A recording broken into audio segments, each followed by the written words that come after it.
안녕하세요 여러분, 세상돌아보기입니다. 예, 오늘은 23년 9월 2일이고 토요일입니다. 자, 오늘 정치노편 꼭지를 하나 골라봤고요. 제목에서 보신 것처럼 제가 오늘 저기 해병대 뭐 항명사건 관련해서 여러 내용들을 쭉 보다 보니까 뭐 기분이 많이 언짢아지면서 화가 나더라고요.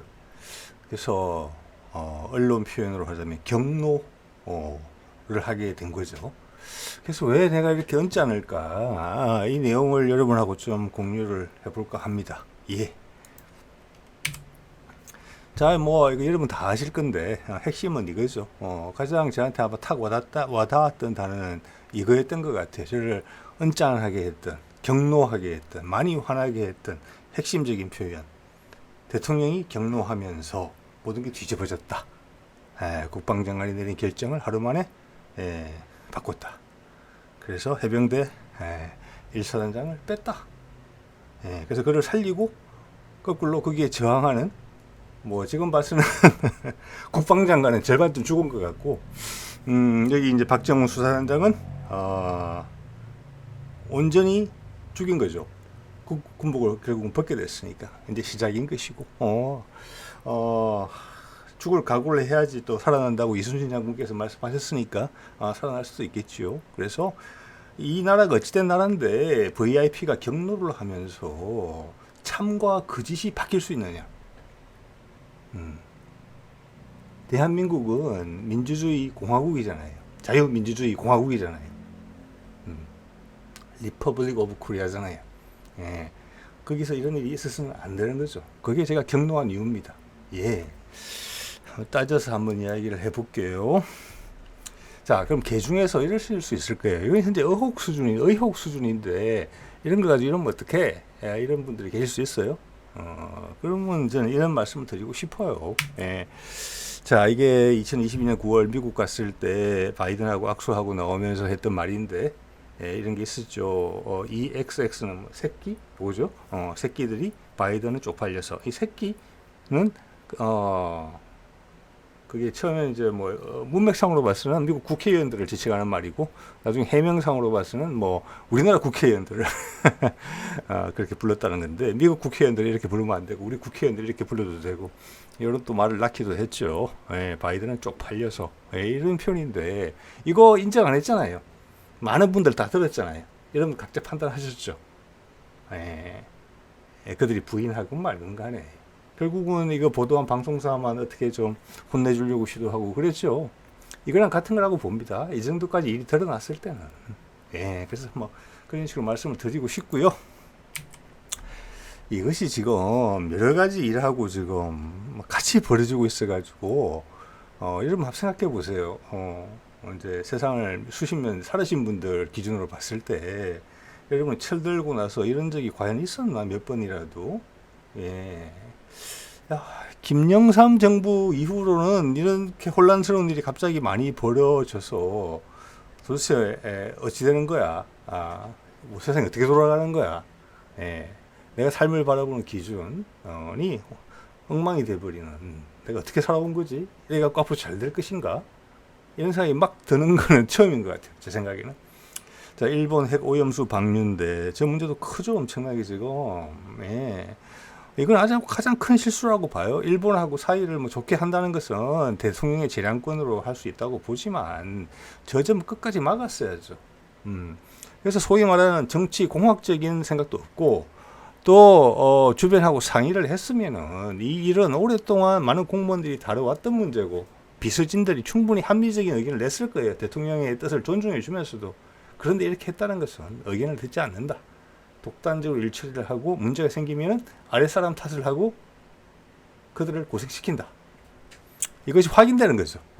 저것도 이제 수십 년간 되는 거잖아요. 수십 년간. 이거 문제고 뭐 김건희 고속도로 문제도 잘 아실 거고. 그다음 이제 오늘 주제인 해병대 항명이죠. 해병대 항명 부분은 제가 군사 논평을 다루기 때문에 뭐 어디에 연장선상이 있느냐면은 강릉의 탄도탄 폭발 됐던 부분. 그거 명확히 밝혀지지 않았어요. 우리께 터진 건지 미국께 터진 건지 그런 부분. 북무인기 넘어왔었죠. 작년에 아무것도 못했죠. 그리고 KF-21 시험 발사, 시험 비행 그 의미 있는 순간에 단지 전임 사장이야. 자기들하고 의견이 맞지 않는 전임 사장이 있다는 이유로 이 국민적인 행사로 축하 분위기를 이끌어갈 수 있는 것을 비공개로 처리해버리고 몇 달 뒤에 사장이 바뀌자 시원찮은 공식 행사로 마무리 지은 이런 부분들. 오늘 제가 윤석열의 지지율을 보다 보니까 30% 이하인 게 있더라고요.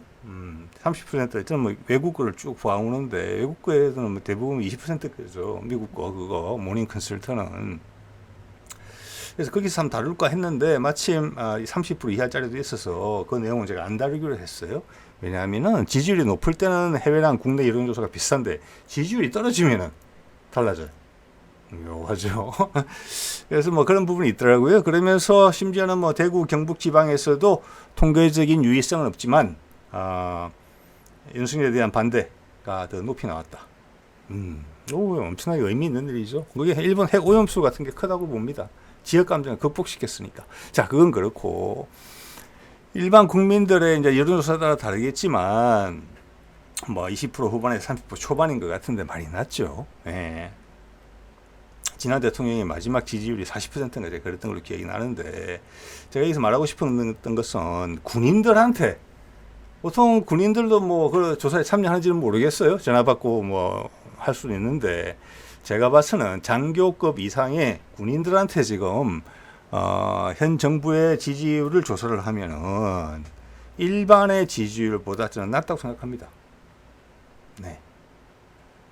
지금 같은 국방장관의 행태,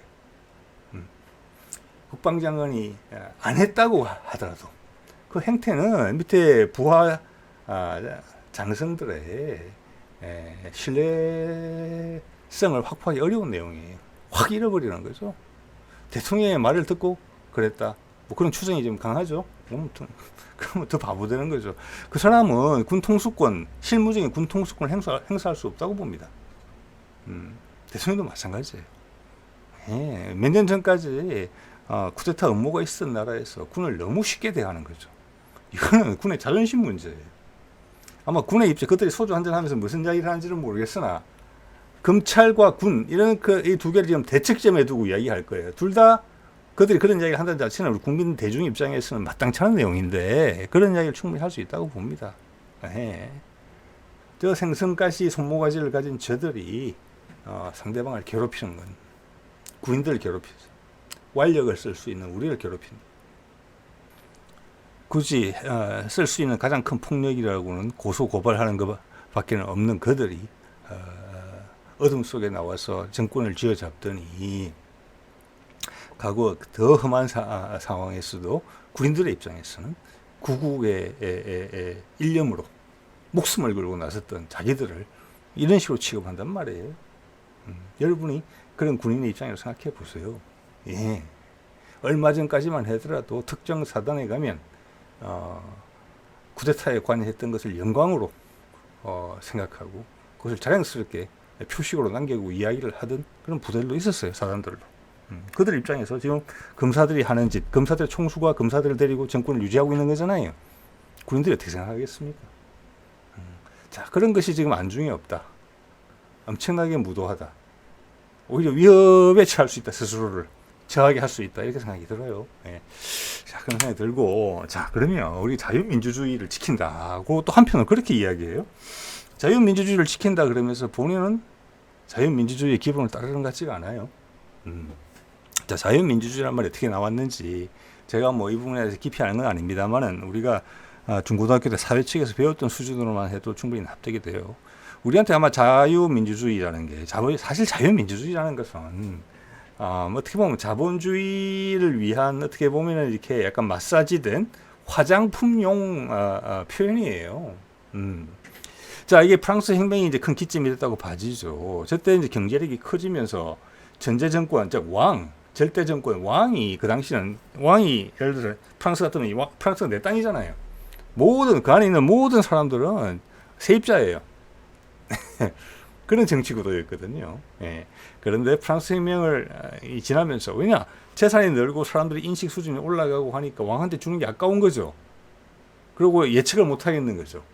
그럼 내 재산에 손해도 많이 나는 거죠. 장기적인 계획을 짜기도 어려운 거죠.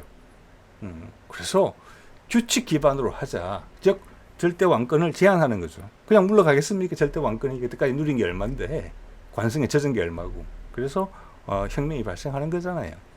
그래서 전제 왕권에서 민중 봉기를 통했죠. 처음에는 이제 중소상인들, 소위 말하는 부르주아, 새롭게 검력을 가지게 된 자들이 일어섰고, 오랫동안 착취되어 왔던 민중, 그 당시에 대부분이 농민들이었겠죠. 농민들이 거기에 동참하면서 이렇게 된 거잖아요. 그래서 공화정이 된 거예요.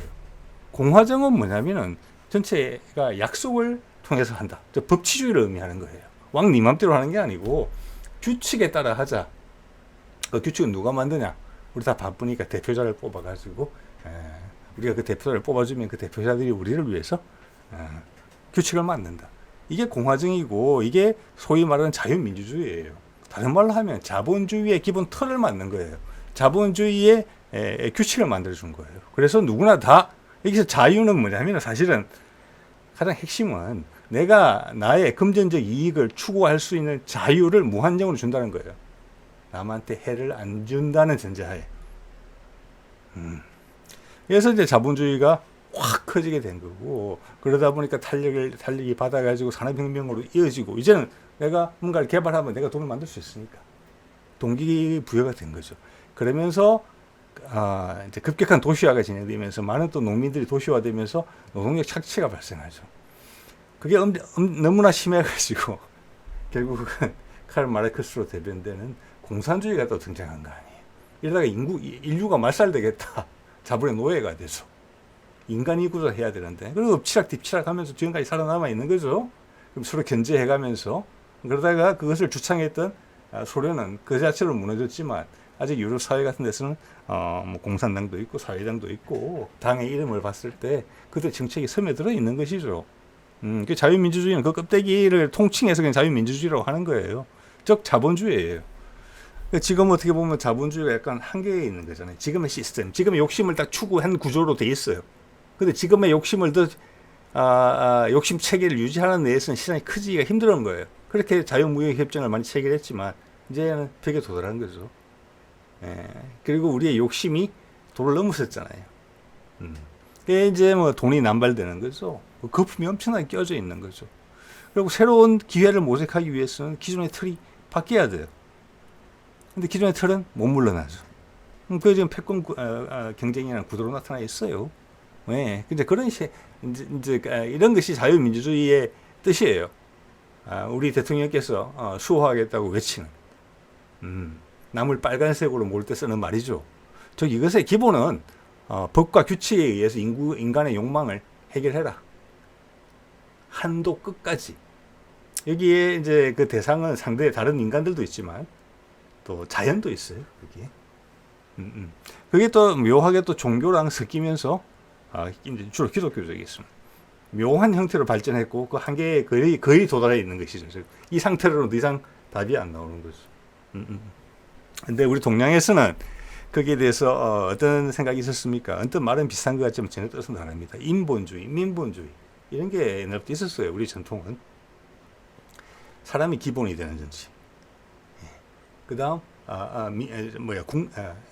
국민이 백성이 기본이 되는 정치. 즉 백성은 곧 하늘이다.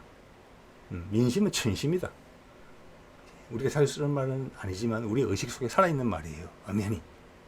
우리는 지금 한계를 보이고 있는 유럽의 자유민주주의, 자본주의 체제를 형성시킨 그 기본 틀보다 훨씬 뛰어난 생각을 하고 있어요. 그들은 돈으로 먼저 출발했고 거기에 인간의 권리들이 얹어져 있어요. 우리는 그게 아니에요. 사람은 하늘이다 해서 출발했어요. 동학에서 인내천, 사람은 곧 하늘이다 이야기했죠. 유교에서도 그렇게 이야기해요. 그게 기본의 서양적인 툴을 받아들인 거죠, 우리가. 자, 그런데 이제 어쨌거나 그 자본주의의 틀의 기본인 자유민주주의에서도 법과 규칙에 의한 것, 지금 이게 인간이 지킬 수 있는 인류가 이끌어온 최대 선이에요. 지금 노출된 것으로는 세계를 좌지우지하는 주력 국가들의 기준으로 봤을 때는 법과 규칙에 의한 속박, 이거를 어느 정도까지 지키느냐, 그걸 판가름이 나눠져 있어요. 우리가 지금 그 법과 규칙에 의한 것을 벌써 던지겠다는 거죠. 그러면서 우리로 하여금 깨우치게 만들죠. 와, 이게 그냥 우리가 지금 누리는 자유 이런 것들이 그냥 얻어진 게 아니었구나. 예, 공무원들이 똑같이 아침에 출근해서 밤에 퇴근하는데 뭐가 이렇게 달라졌지? 아, 그때 이루어져 있던 그 어떤 수준이라는 것이 엄청난 긴장 관계 속에서 많은 노력과 정성에 의해서 이루어졌던 거구나. 거기서 벽돌 한두 개만 뺐더니 와르르 무너지는구나. 똑같이 아침에 출근하고 저녁에 퇴근하는데도 이걸 우리가 느끼게 된 거죠. 예, 뭘 보면서? 법과 규칙이 무너지는 걸 보면서. 자, 법과 규칙까지 무너지는데 우리 마음속에 느끼는 우리의 DNA 속에 있는 인본, 사람이 하늘이다라는 거. 그 마음에 얼마나 큰 생체기를 줬겠어요? 그걸 다시 일깨우는 아주 긍정적인 윤석열 효과가 지금 발생하고 있어요. 그토록 욕은 제가 하지만. 자, 그래서 전제 왕권은 결국 털이 바뀔 때는 그냥 안 바뀌죠. 결국 이게 단두대에서 목이 잘립니다. 이게 1793년 1월 21일 이제 루이 16세가 처형이 되죠. 이러면서 전제 왕권이 끝났고 프랑스가 이제 전 세계 바람을 몰아 넣어서 이게 자본주의 체제로 넘어가게 됐고, 그게 산업혁명으로 이어지면서 여태까지 주도 세력으로 주도 체계로 남아 있게 된 거죠. 그게 인간의 궁극적인 체계? 그건 아닐 겁니다. 그렇지만 서양 사람들은 그렇게 생각하는 것 같아요. 우리 동양은 다른 카드를 갖고 있는데 아까 인본, 민본을 이야기했죠. 서양 사람들이 아마 그 가치를 훨씬 더 소중하게 생각하게 될 겁니다.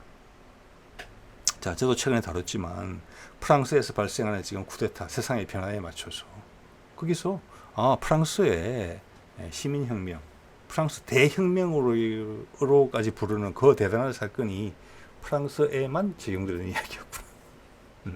마찬가지예요. 국제관계는 아직 자본의 힘에 의해서 이루어지는구나.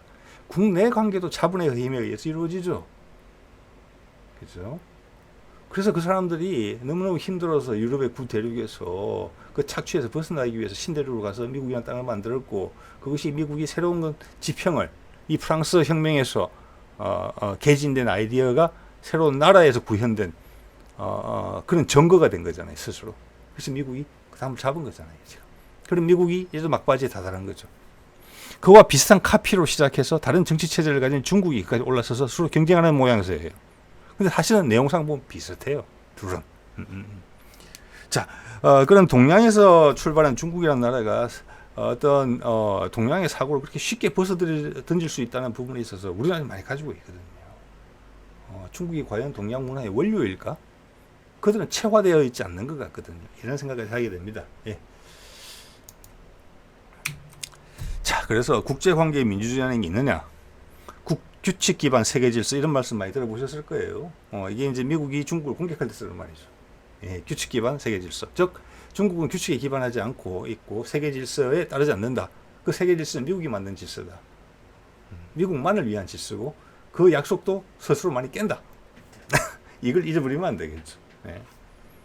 그래서 과연 지금 패권 경쟁 중인데 미국에 이어서 미국이 무너지고 중국이 그 패권을 이어받는다고 했을 때 중국이 만드는 세계 질서는 역시나 미국과 같은 질서일까?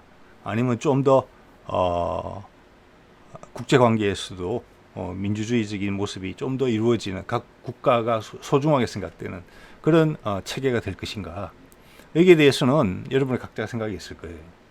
저는 살짝 회의적이라고 생각합니다. 좀 전에 말씀드린 그런 이유로. 예, 피부색만 달랐지 어떻게 보면 비슷해요. 새로운 철학이 나올 것 같지는 않거든요. 물론 지금 체계보다 좀 나은 건데 그거는 기존 체계의 문제점을 지적하기 위해서 그런 모습도 있을 수 있다고 생각을 하거든요. 그래서 한동안은 백가쟁명의 시대가 오지 않나 이런 생각이 들어요. 저는 둘 중에 뭐 누가 이기고 누가 지고 간에.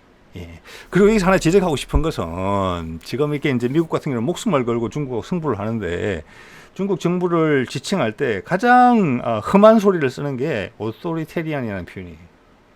물론 이제 바이든이 시진핑 보고 딕테이터라고 하기도 했어요. 독재자라고. 그렇지만 이 권위적 독재적 이건데 절대 사회주의 세력, 불건 공산당 세력 이렇게 표현하지 않아요. 그런 표현을 쓰는 나라는 우리나라밖에 없어요. 지금 봐서. 예.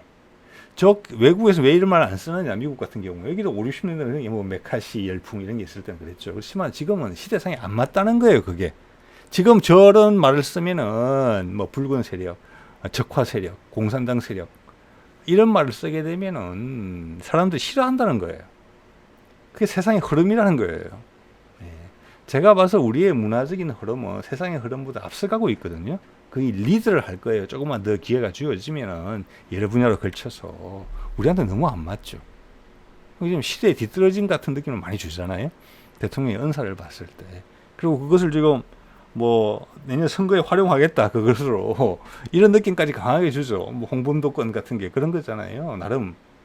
그리고 야당 대표를 공격할 때도 뭐 그런 부분이 있는 것 같아요 지금. 네. 그래서 지금 나름대로 이념 논쟁을 벌이고 있어요. 전혀 세상에 흐른 거 맞지 않죠. 예. 자, 그리고 지금 우리 인류의 수준은 한 국가 내에서 민주주의를 민주주의의 원칙 자체가 아까도 말씀드린 것처럼 프랑스 혁명의 뿌리를 두고 있는데 그거는 자본에 대한 자유예요. 그 이후에 자유를 확실하게 획득한 것은 권한을 확실하게 부여받은 것은 자본이에요. 자본. 사람이 아니고. 처음에는 자본을 가진 사람들이 이거는 체계를 만들었는지 모르겠는데 자유민주주의 체제에. 예? 결과적으로는 사람은 다 늙으면 죽고 돈은 여기저기 왔다 갔다 하면서 돈만 자유와 민주를 다 획득했어요. 1달러는 어디 가도 1달러예요. 그게 사람이 지금 붙어 있잖아요. 자, 그래서 그걸 무너진다는 표현이 제가 그렇게 뜨는 겁니다. 여러분 그 부인하기 어려우시죠? 예, 예. 우리도 많은 대통령을 찍었을 때 패착이 난 경우가 이명박의 747 그리고 이번에 윤석열을 지지했던 많은 분들 중에서도 살림살이가 더 나아지는 부분에 대한 기대가 있었을 거예요. 기본은 이미 다 잘 돼 있으니까 내가 돈을 조금 더 벌었으면 좋겠다. 이런 생각으로 아마 찍어주신 분들이 상당히 많을 거예요. 중간 쪽에 회색지대에 있는 분들이. 그 전 세계가 지금 그래요. 그래서 사람이 사라지고 돈이 제일 앞에 있는 상황이 됐어요. 옛날 마르크스가 경고했던 그런 시절 비슷하게 돼 있어요. 그간 이렇게 조율하던 그런 부분들이 없어졌어요. 공산주의나 사회주의 요소들을 받아들여서 인간의 기본적인 삶을 지탱해주고 인간의 기본적인 삶이라는 게 뭡니까? 목숨을 유지하는 거 아니에요. 닭장 속에 넣어놓은 닭한테 모여주는 그런 게 아니잖아요. 자존감을 가질 수 있고 내가 인생의 목적을 느낄 수 있게 만드는 거거든요. 그런 데는 많은 경우 실패했잖아요. 결국 돈이 승리한 거예요. 돈이. 이걸 다시 바꿔야 되거든요. 그 비싼 나라끼리 싸우고 있는 거죠. 자, 하물며 한 국가에서도 그런데 세계의 질서가 사람의 규칙에 따라 움직이겠습니까? 당연히 돈의 규칙에 따라 움직이고 패권의 규칙에 따라 움직이죠. 그러면 돈과 패권이 없는 국가의 사람들은 패권 있는 나라에 애완동물 취급만도 못 받습니다. 예. 우리나라만 해도 애완동물이 음식이 없어서 굶어 죽습니까? 깨끗하지 못한 물을 마셔가지고 뭐 세균에 감염이 돼야 죽습니까? 실제 그런 사람들 많이 있잖아요 지금. 개들도 다 예방주사 맞죠. 우리 고양이도 그렇지 못한 날도 많습니다. 예. 약이 남아 돌아도 그들한테 가지는 않죠. 그게 지금 아프리카에서 어떤 변화로 나타나고 있는 것이고 그게 주는 신호가 강력하죠. 어떻게 보면은. 예. 자, 그런데 이제 우리 이거 정리를 한번 해보면은 제가 봤을 때 여러분도 이제 많이 느끼시겠지만 우리나라의 민주주의 절대 지수는 상당히 높아요. 세계 최고 수준이라고 봅니다. 이게 언제 어떻게 드러났습니까? 지난번 코로나 대응하는 거에 보셨죠. 그게 그 나라의 수준이에요. 그 나라 국민들의 재산과 생명을 지키기 위해서 있는 거죠. 재산과 생명 중에서 뭐가 더 중요합니까? 생명을 지키는 게 더 중요하죠. 그게 우선이에요. 그죠? 재산은 그 비할 바가 아니죠. 목숨을 살리고 봐야 되죠. 우리 사람들이 그렇게 생각해요. 그죠? 그걸 어떻게 대응했습니까? 우리 세계 최고 수준으로 대응했어요. 세계 문 닫지 않고. 우리나라의 민주주의 절대지수 매우 높아요. 그래서 그때 우리가 느낀 거예요. 우리나라가 이 정도였네. 다른 나라 왜 이렇게 못하지? 그게 세계 수준이에요. 그렇기 때문에 우리의 문화적 감수성에 많은 나라들이 공감하는 겁니다. 우리가 몸으로 보여줬기 때문에 그게 뿌리에 뭐가 있지? 뭐가 있길래 한국 사람들이 이렇게 하지? 이게 궁금해졌던 거라고 봐야 되거든요. 그리고 우리는 아직도 서구의 많은 문제가 어디서 나오느냐? 법만 지키면 된다예요. 법만. 그게 최고의 가치예요. 네. 많은 부분에 그래요. 물론 세상의 인간들은 그렇게 많이 다르지는 않지만 굳이 따지자면 많이 다르기도 해요. 거기에 이미 익숙해져서 그 새로운 틀로 갈아탄 거죠. 법만 지키면 된다. 이거죠. 미국에서 그런 경우 많죠. 살인사건을 일으켰음에도 불구하고 엄청난 보수금을 내고 살아나는 경우가 많아요. 예. 돈이 없으면 사형되는 경우도 많아요. 그거보다 훨씬 못한 죄를 짓고도 그거 우리나라에서 용납되지 않습니다. 그게 우리나라의 우수함이에요. 딱 그만큼. 아직도 법 그거는 나하고 나 잘 모르겠고 그 전에 인간이 마땅히 할 도리, 마땅히 해야 될 바, 예. 하늘이 무섭지 않는 행동, 사람과의 관계,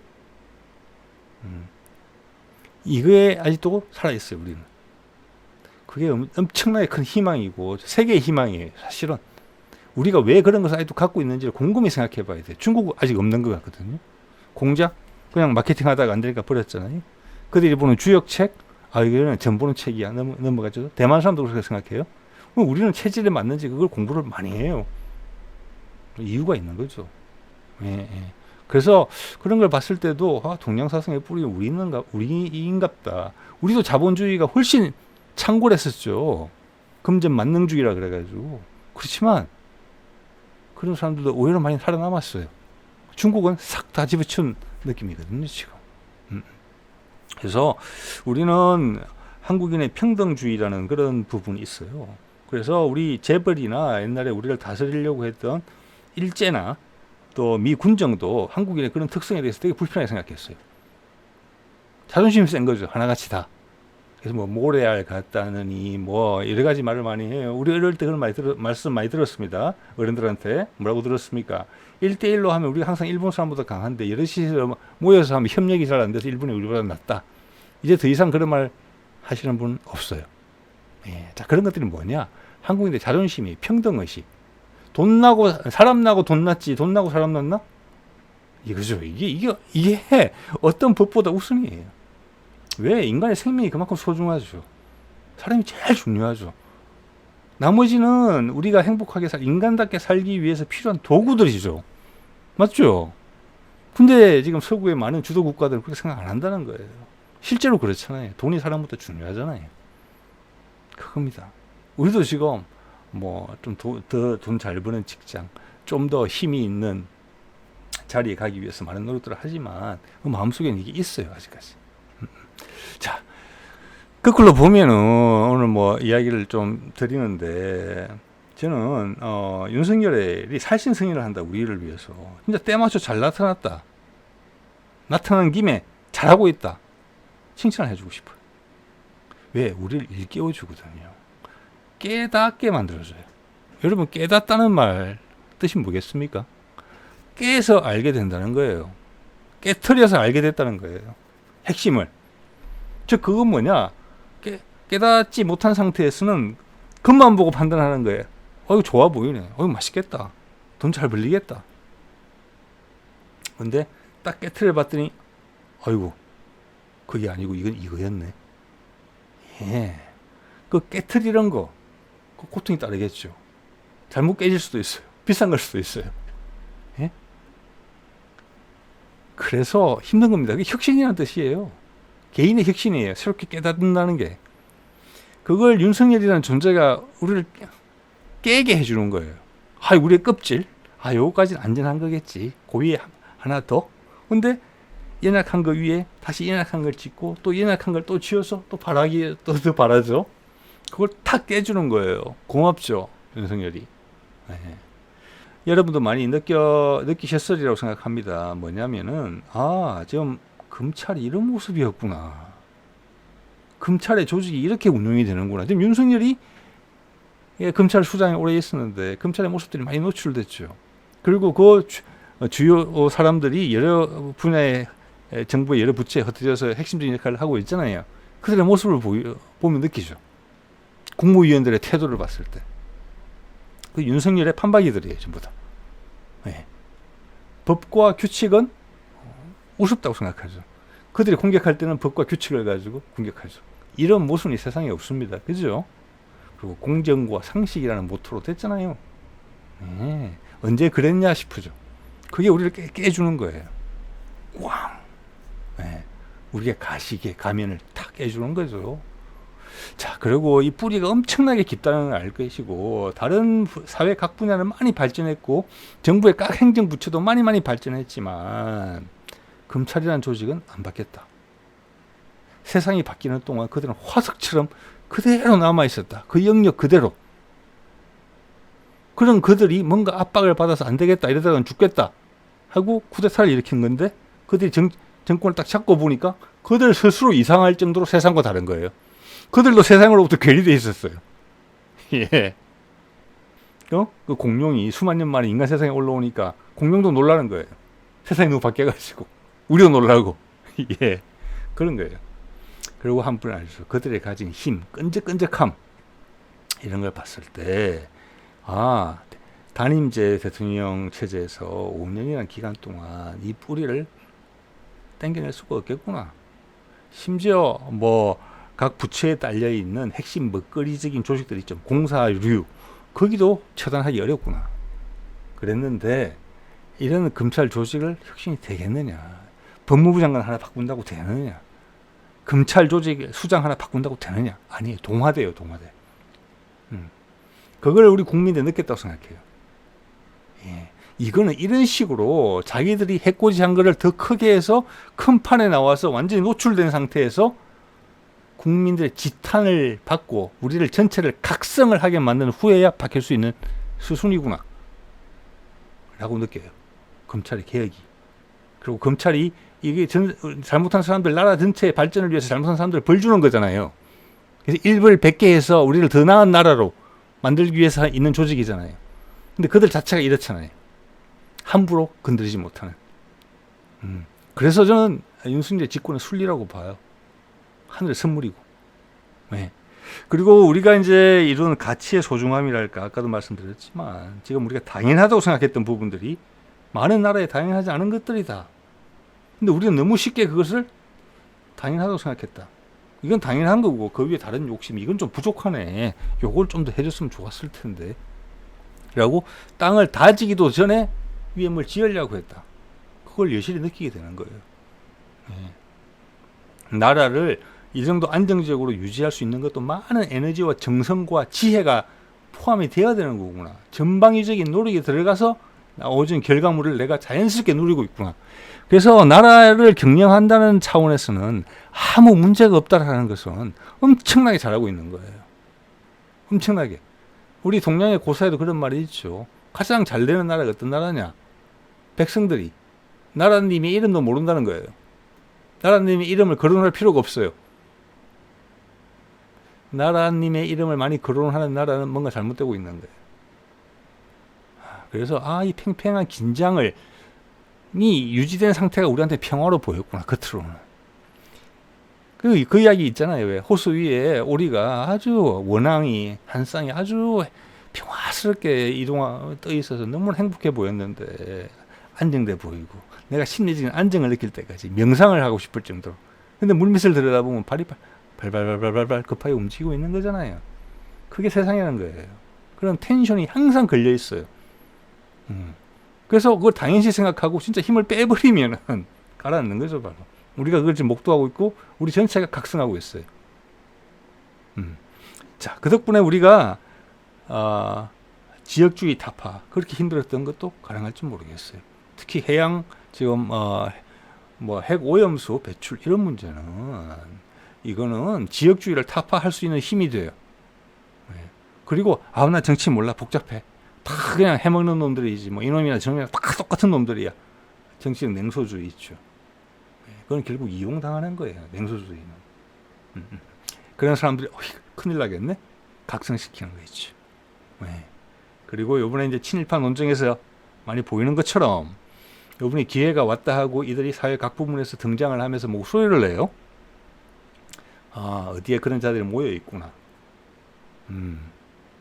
곧 찬바람이 불 텐데 이러면서 그들이 어디에 있구나. 사회 어느 분야에 숨어 있었구나. 여태까지 언론이면 언론, 업계면 기업계 어디에, 정부 행정부처면 어디에 그런 사람들이 묻어 있구나. 우리나라 사는 같이 우리의 가치관을 공유하지 않는 그들,